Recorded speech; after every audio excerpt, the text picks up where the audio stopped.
వలె ఆ ధ్రువుని తల్లిదండ్రులు కూడా చాలా కాలం సంతానహీనులై వాపోతున్న సమయంలో ఉత్తానపాత మహారాజు పట్టమహిషి సునీతిదేవి తన భర్తను రెండో వివాహానికి ఒప్పించింది.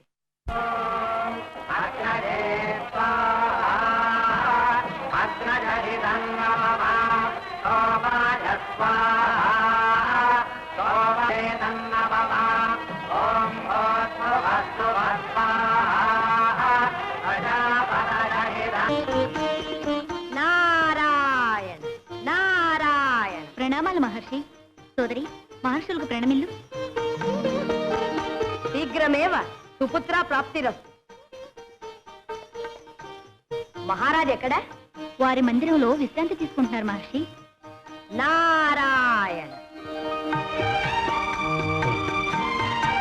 నువ్వు కాసాకు వెళ్ళు. తులసి, ఏమిటమ్మా? నీ చెప్పినంత గుర్తుంచుకో, మర్చిపోకు. జాగ్రత్త. అలాగేనమ్మా. దేవి, ఏమిటి విషమ పరీక్ష నాకు? నా మనస్సులో నీకు తప్ప మరెవ్వరికీ చోటు లేదే. మనస్ఫూర్తిగా సురుచిని నేనెలా? ప్రభు, నా మాట వినండి.